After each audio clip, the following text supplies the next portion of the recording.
Kalau ada jemaat yang miskin, saudara, ada yatim piatu, ada keluarga yang miskin. Nah, gereja tugasnya ya memberi makan, melindungi sekolahnya kalau anak-anaknya tidak sanggup, edukasi. Itu tugasnya gereja, saudara-saudara.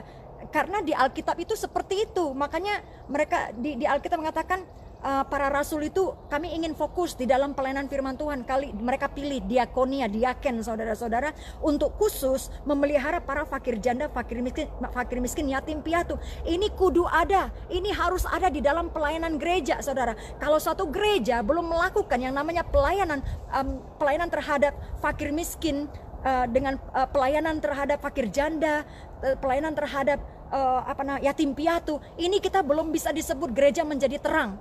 Nah, di sini salahnya kita, gereja Tuhan. Kita coba saudara lihat di Yesaya 50 kalau tidak salah, Yesaya 50 dikatakan begini, aku tidak menginginkan persembahan-persembahanmu, aku tidak menginginkan itu pujian-pujianmu, ritual-ritualmu. Yang kuinginkan adalah peliharalah orang-orang janda, belalah perkara-perkara hak-hak yang lemah, belalah perkara orang miskin, yatim piatu. Ini adalah ibadahmu yang sejati. Haleluya, saudara-saudara. Kita mesti mulai berpikir, saudara-saudara, bahwa ibadah kita yang sejati itu bukanlah soal nyanyi-nyanyi haleluya, tepuk tangan di gereja, itu puji Tuhan, saudara-saudara. Bukan salah, tapi saudara, penyembahan itu, ibadah yang sejati itu lebih daripada sekedar itu, yaitu kita mengubahkan hidup saudara, mengubahkan dunia secara tangible, secara nyata, saudara-saudara. Amin, saudara-saudara.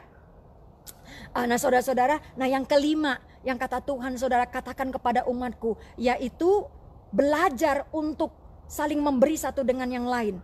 Wah, jadi simpan biji-bijian dan belajar bercocok tanam makanan sendiri. Yang ketiga, jangan simpan uang semuanya di bank. Karena apa? Nanti akan ada terjadi yang namanya sistem, ketika sistem internet kacau atau terjadi kekacauan, riot ya, kayak 98, saudara-saudara. Jadi setidaknya saudara masih ada sesuatu atau krisis ekonomi, akan terjadi krisis ekonomi, saudara. Siapa yang menyangka? Tahun berapa itu, saudara? Tahun 98 kita ngalami krisis ekonomi, bank-bank bangkrut di Indonesia, saudara-saudara. Banyak orang bunuh diri pada waktu itu, saudara-saudara. Dan itu cuma di Indonesia. Bagaimana dengan saat ini? Seluruh dunia akan bangkrut, saudara-saudara. Amerika lagi bangkrut, sampai saudara-saudara, mayornya dari New York, saudara-saudara, dia bilang begini, saudara-saudara, kami tidak tahu lagi mau ngapain kalau kami tidak dibantu dari yang atas. Saudara-saudara, negara-negara sedang bangkrut saat ini. Tidak kemungkinan sesuatu yang besar ketika tahun 9, saya nggak mau ngucapin deh, saudara-saudara, nggak mau mengucapkannya, dijauhkan kiranya. Tapi saudara-saudara, saya melihat dalam mimpi saya, saudara-saudara, banyak terjadi kekacauan, banyak terjadi riots gitu ya, orang-orang dipenjarakan, dikejar-kejar, macam-macam deh, saudara-saudara. Jadi saudara, ini adalah waktunya, saatnya kita berjaga-jaga, dengar-dengaran akan Tuhan, tuntunan Tuhan. Tuhan, apa yang harus kulakukan? Tuhan, aku tinggal di mana? Tuhan, aku harus apa kulakukan dengan bisnisku? Tanya juga kepada Tuhan, bisnis apa yang harus saudara lakukan, pekerjaan apa yang harus saudara lakukan, bagaimana melakukan bisnis, saudara-saudara. Nah, saudara-saudara, suatu saat saya ingin juga mengajarkan bisnis kepada anak-anak Tuhan, para ibu-ibu rumah tangga, bagaimana melakukan bisnis dari rumah, ya saudara-saudara, supaya saudara-saudara jangan bergantung kepada gaji-gaji orang, tapi kita harus menjadi wira swasta atau pengusaha-pengusaha. Tuhan memberikan ilmu. Saudara, sebenarnya otak saya ini, saudara, boleh dikata otak cerdas. Itu ide-ide bisnis itu banyak sekali. Cuma pada waktu dulu saya melakukannya itu di Hawaii, saudara-saudara, saya punya limitation ini, saya nggak punya modal, saya nggak punya uang, jadi saya simpan, saya tanam dulu gitu loh, saudara. Saya tunda semua sampai akhirnya saya mendapatkan saya mendapatkan langsung. Dan juga pada waktu itu saya bilang, saya mau fokus untuk pelayanan kenabian di Hawaii, Tuhan, karena waktu itu tugas saya memang untuk memulihkan perjanjian di negeri itu, di Hawaii, saudara-saudara. Dan saudara, tapi ketika Tuhan bilang umatku harus tahu bagaimana mengusahakan bumi, saudara. Nah, disitulah ketika saya mulai mendapat dibangunkan Tuhan, dikasih ide-ide bagaimana berbisnis, bagaimana mengusahakan mengolah dunia, saudara-saudara. Saya tuh jadi memiliki kayak semacam pencerahan gitu loh, ide-ide bagaimana melakukan bisnis. Nah, suatu hari Tuhan bilang ke saya, Hana, kamu nggak harus melakukan bisnisnya sendiri, tapi kamu harus mengajarkan umatku bagaimana melakukannya. Jadi saudara, inilah hati saya, bagaimana memperlengkapi orang-orang, bagaimana supaya anak Tuhan maju, bagaimana supaya anak Tuhan tuh bisa mandiri, nggak bergantung kepada orang, bagaimana anak Tuhan tuh bisa menjadi orang-orang yang bisa dipercaya, bagaimana menjadi anak-anak Tuhan supaya bisa menjadi pengusaha-pengusahanya Tuhan untuk mengelola bumi ini, saudara-saudara. Amin. Jadi pertama, saudara, untuk kita bisa berhasil mengelola dunia ini, pola pikir kita mesti diubahkan dulu dari mental sebagai hamba untuk menjadi mental pengusaha, mental pemilik, bukan menjadi mental yang mental pekerja atau mental hamba gitu ya. Atau ya pekerja deh atau hamba, tapi kita harus mental pengusaha, saudara-saudara. Amin. Jadi saudara, yang keempat, simpan. Kalau kamu punya banyak berkat, itu Tuhan bilang simpan dalam emas, saudara-saudara, karena emas dia selalu tidak berubah gitu loh. Jadi dia long lasting investment gitu loh. Dan yang keempat, belajar memberi satu dengan yang lain. Inilah adalah saatnya kita sebagai anak-anak Tuhan saling belajar memberi, saling belajar berbagi. Karena apa? Kenapa Tuhan ajarkan semua yang 5 ini? Katakan kepada umatku gini, berarti dia tahu apa yang sudah akan terjadi. Berarti Tuhan tahu apa yang akan terjadi sehingga kita dipersiapkan. Jadi saudara, kita mesti persiapkan. Saudara, bagaimana kita benar-benar pay attention, memperhatikan apa kata Roh Kudus. Kan katanya di Wahyu, barang siapa bertelinga hendaklah dia mendengar. Jadi saudara, kita harus mendengarkan apa kata Roh Kudus kepada jemaat. Amin, saudara-saudara. Saudara, ini saja dulu untuk yang saya sampaikan saat ini. Saya cuma kayak begini, saudara. Saya biar kecil-kecil juga saya bertanam. Ini suami saya nih semua nanamin, saudara. Tahun lalu saya menanam, cuma saya hamil, saudara-saudara. Hamil sekitar 2 bulanan, saya nyangkul, saya bercocok tanam, angkat-angkat sana sini, saudara. Bulan ketiga saya gugur, saudara. Saya mengalami keguguran. Entah keguguran karena itu apa, karena keguguran karena yang lain-lain, banyaklah ininya. Tapi jadi kali ini, saudara-saudara, karena saya sibuk pelayanan online, suami saya malahan sekarang dia jadi dimotivasi Tuhan. Sekarang memang coronavirus mengubahkan para bapak-bapak. Yang tadinya bapak-bapak mengandalkan banyak ibu-ibu, ya bapak-bapak di sana, saudara, memang terjadi krisis di antara para laki-laki seluruh dunia, saudara-saudara. Jadi sekarang ini adalah waktunya, makanya disuruh lockdown supaya apa? Bapak-bapak bangkit lagi, pria-pria, para pemimpin bangkit lagi untuk apa? Rajin memelihara keluarga, rajin memimpin keluarga beribadah kepada Tuhan, rajin saudara mengajarkan anak-anak. Jadi saudara, suami saya dia berinisiatif, inilah yang dikerjakannya, saudara-saudara. Enggak sesempurna saya tahun lalu sih, tapi ya ini dia mulai menumbuhkan ini sayur nih, sayur bayam, ini sayur lettuce. Lettuce itu apa ya? Sawi ya? Bukan, lettuce, saudara-saudara. Ada daun-daun di situ, sayur-sayuran. Nah, saudara-saudara, dan juga dia juga nanam sayur di sebelah sana. Di sini saya juga ngambil apa ya namanya? Ngambil apa itu? Nah, dia juga nanam di sana tuh, saudara. Dan di sini kita juga ada bambu. Bambu kalau saya bikin lemang, saudara, tiap tahun saya ngambil bambunya dari sini. Dan di sini juga saudara-saudara ada bambu-bambu ini. Nah, bambu-bambu ini kalau kelaparan banget, saudara-saudara, saya bisa ambilin bambu ini jadi ini nih. Nih, dipanen ya. Ini jadi sayur, saudara. Rebungnya kita bilangnya di Indonesia. Tuh. Ini dibersihkan. Wah, ini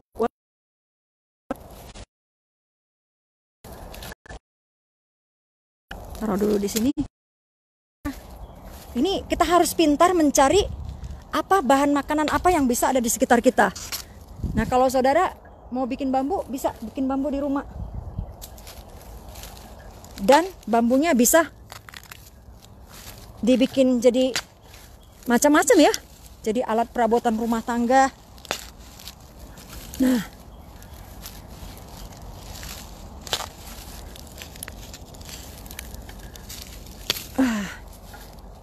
Enak loh saudara-saudara, biasanya saya bikin ini untuk kayak lumpia, isinya lumpia. Saya oseng-oseng sama itu daging ayam. Lalu diiris-iris ininya. Dan dikasih deh, digulung-gulung di dalam kulit lumpia. Jadi kita harus belajar mencari sumber makanan di sekitar saudara. Kalau saudara tinggal di kampung-kampung, saudara bersyukurlah punya banyak tanah di kampung ya.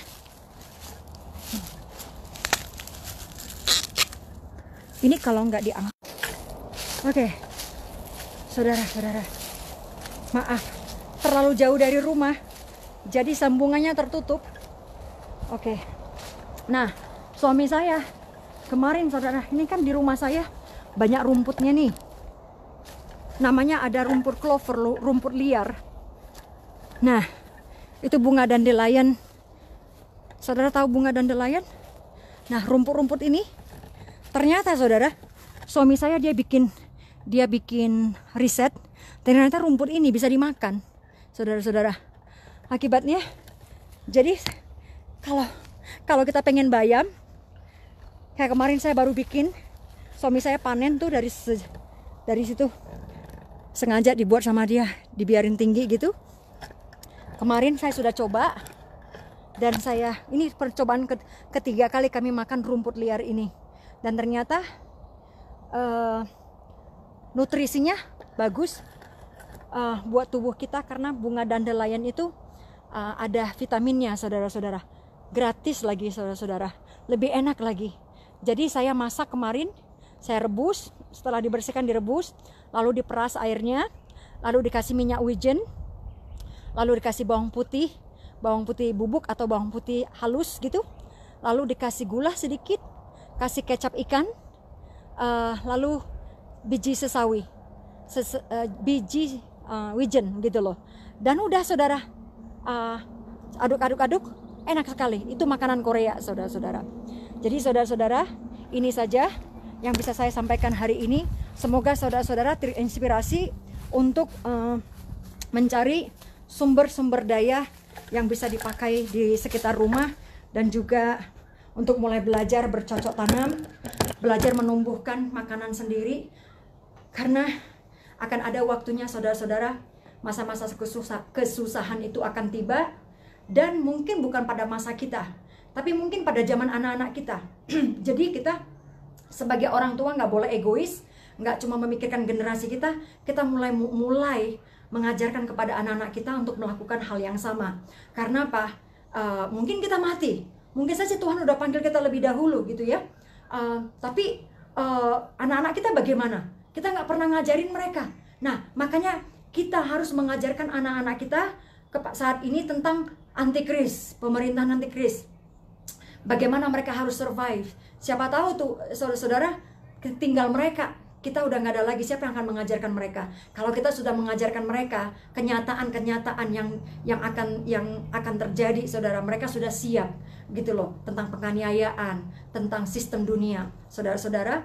Jadi mulai dari saat ini kita harus belajar untuk melakukan persiapan-persiapan. Amin, saudara. Terima kasih, Tuhan memberkati. Ini Shalom, coba saya lihat dulu ada pertanyaan-pertanyaan kah? Amin, amin, amin, amin. Heidi. Hi Wita Jemat from Los Angeles, how are you? How's your lockdown over there? Hi Mother Tess. Ini ada, saya punya ibu dari ibu Filipin. Jadi saya ini saudara-saudara, benar firman Tuhan yang berkata, barang siapa mengasihi aku, meninggalkan keluarganya, bapaknya, ibunya, suaminya, istrinya, mereka akan mendapatkan, karena aku, mereka akan mendapatkan berlipat kali ganda. Saudara, saya punya ibu di mana-mana, saudara. Ada ibu Spanyol, ada ibu Filipina, ada ibu Indonesia, ada ibu rohani, ada ibu mother, ibu mertua, macam-macam, saudara. Itu benar firman Tuhan. Jadi kalau saya walaupun jauh dari keluarga, dari Indonesia gitu ya, tinggal di negeri orang asing, saya nggak pernah kesepian karena selalu saya punya keluarga, punya brother, sisters, sesama anak Tuhan. Jadi ternyata darah Kristus itu, saudara-saudara, darah Yesus itu lebih tebal daripada darah apa ya, darah manusia gitu loh, saudara-saudara. Amin. Hai Charlo,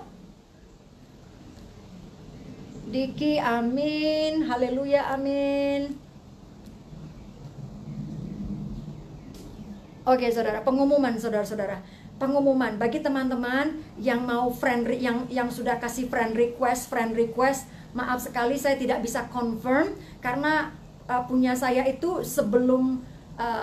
sebelumnya tuh kalau tidak salah punya saya itu 4.500-an friendsnya, dan friends itu hampir semuanya saya kenal. Jadi memang friends itu memang khusus untuk orang-orang yang memang saya kenal secara pribadi gitu ya, yang saya berkontak langsung begitu. Jadi masih banyak teman-teman perkenalan yang friend request yang saya memang ada sekitar sebelum dari minggu lalu itu sudah ada 500 lebih friend yang saya belum confirm gitu ya, karena memang saya menjaga jangan sampai habis gitu loh friendsnya begitu. Jadi tapi karena berhubung ada sampai ribuan gitu loh orang sejak dari minggu lalu friend request, saya mohon maaf saya tidak bisa mengkonfirmasi, tapi teman-teman bisa follow atau pergi ke page Hannah Hudson yang saya baru buka tadi pagi, yang saya baru umumkan. Sebenarnya saya sudah bikin lama, tapi saya baru dipublish gitu mungkin tadi malam kalau tidak salah. Jadi teman-teman bisa follow Hannah Hudson, karena supaya kalau ada live pengumuman seperti ini, saudara bisa ada di sana, bisa lihat di sana, begitu ya teman-teman. So mohon maaf dulu, bukan apa-apa, tapi memang karena saya sudah kehabisan ruangan untuk yang personal Hannah Hudson pribadi. Terima kasih ya teman-teman buat pertemanannya. Kita bisa masih berteman kok, bisa kirim message, tapi lakukan yang di Hannah Hudson page. Puji Tuhan. Bercocok tanam, di mana sih kalau kita tidak punya tanah? Ya itu tadi saya bilang pot-pot bisa dibuat di rumah-rumah ya, dibelajar dulu. Atau sekarang ini juga banyak yang pakai tanah, itu sistem pakai tanah apa sih namanya? Ya, yang di pot-pot pakai air itu hidroponik. Ya, hidroponik bisa pakai hidroponik sekarang di rumah kok, atau di lanai atau di depan pekarangan rumah.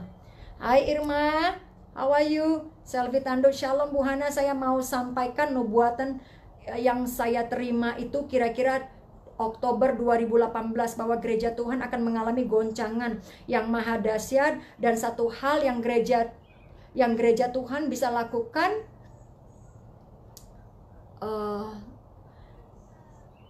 bahwa gereja Tuhan akan mengalami goncangan yang maha dahsyat, dan satu hal yang gereja Tuhan bisa lakukan itu adalah Mazmur 62 ayat 2 sampai 3.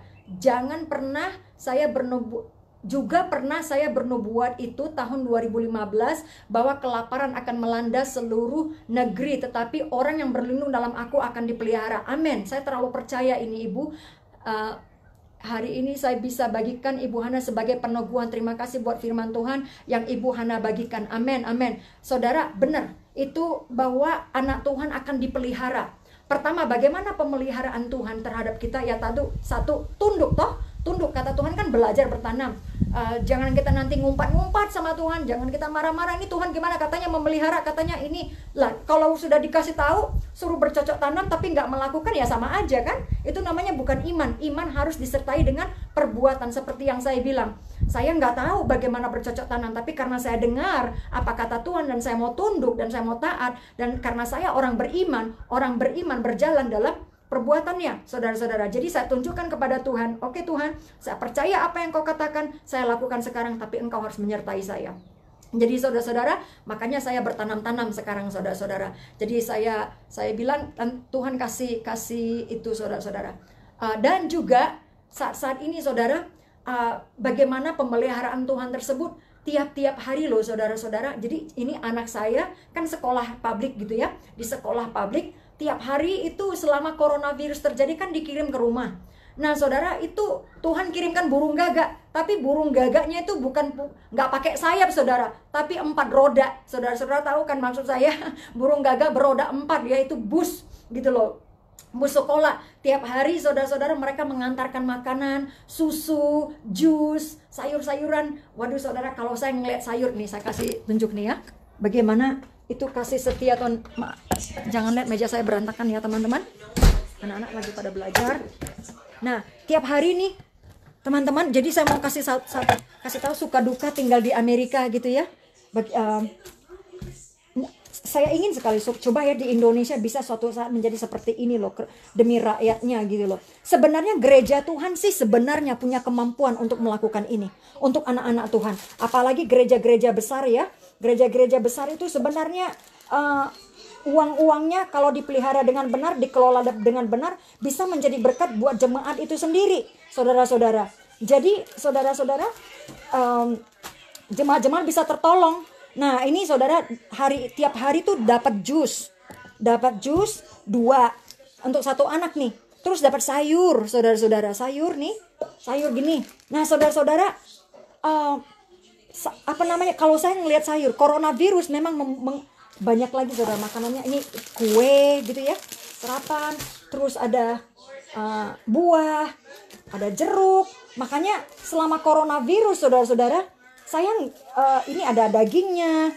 Saya nggak pernah kehabisan makanan, malahan berlimpah terus saudara-saudara. Kalau ngelihat sayur gini, aduh Tuhan, terima kasih Tuhan ada sayur, terima kasih Tuhan nanti dibuat capcay gitu loh. Jadi saudara-saudara, saya melihat ini adalah pemeliharaannya Tuhan. Jadi saudara, burung gagak berkaki beroda 4, saudara-saudara, bukan bersayap. Dari situlah saya bersyukur bagaimana Tuhan, kan firman Tuhan berkata bahwa Tuhan akan memakai kekayaan dunia untuk memberkati anak-anak Tuhan. Itu betul-betul saudara-saudara. Karena Pak, saya berpikir begini, saya bekerja saya bekerja melayani Tuhan dengan bersyafaat, berdoa buat bangsa ini. Jadi saya bilang, Tuhan Engkau harus menggaji saya. Jadi gaji saya itu ya dari Tuhan langsung saudara-saudara. Jadi saya nggak pernah hitung-hitungan sama Tuhan, karena saya tahu kalaupun Tuhan Yesus saya memberkati, saya melayani Engkau, tidak ada yang bayar, tapi saya dibayar oleh-Mu. Jadi kita punya mindset saudara-saudara, kita bekerja segala sesuatu yang kita lakukan saudara untuk Tuhan, upah kita ada di surga. Amin saudara-saudara. Nah itu dulu saudara-saudara, puji Tuhan sis, saya memang bukan karunia nabi, tapi di bulan 7 tahun 2019 Tuhan dorong hati saya untuk membeli tanah untuk berkebun. Dorongan itu begitu kuat, tahun ini baru mulai ditanam. Yesus baik, amin, amin. Puji Tuhan, terima kasih Ibu. Silahkan bercocok tanam, jangan lupa Bu dibagi-bagi buat anak-anak Tuhan, amin. Jadi sungai yang mengalir. Francisca Niwayan Nola, itu yang kami rindukan, punya lahan untuk tanaman, rumah untuk pelayanan, amin. Tuhan bisa buka jalan Bu kalau kita berdoa. Herlina Sirait, Shalom Bu Hana yang terkasih, maaf saya mau bertanya, apakah Bu Hana seorang nabi atau punya karunia kenabian? Maaf Bu, saya bingung dengan karunia atau kenabian. Terima kasih Bu Hana.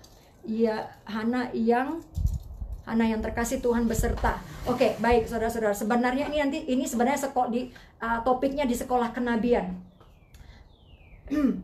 Tapi akan lebih dalam lagi. Jadi bagi teman-teman yang merindu untuk sekolah kenabian atau mengetahui apa itu sih karunia kenabian atau panggilan kenabian, ini suatu hal yang dua hal yang berbeda.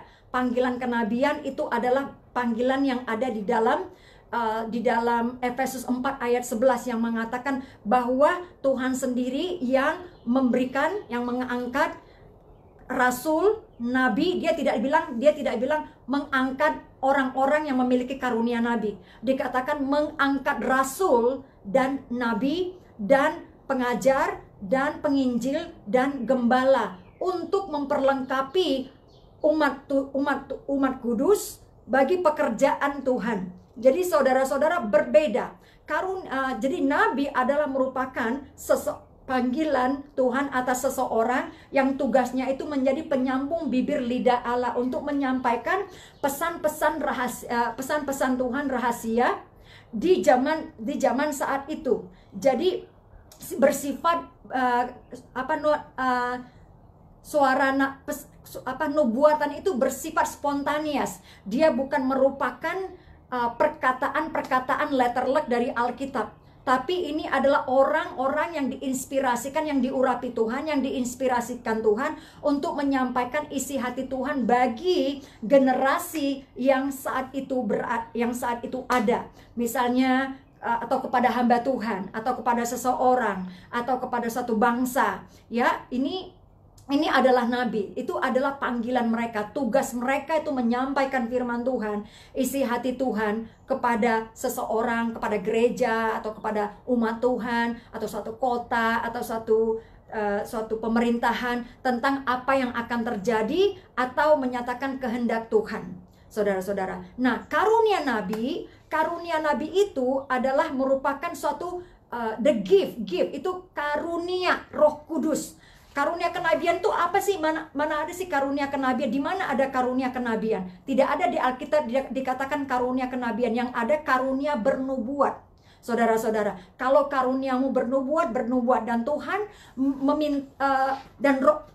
Rasul Paulus mengencourage kepada jemaat Tuhan dari semua karunia-karunia roh yang ada, karunia berbahasa roh, karunia untuk menyembuhkan, karunia untuk menerjemahkan, yang Paulus minta encourage untuk umat Tuhan harus minta mengutamakan, yaitu karunia bernubuat.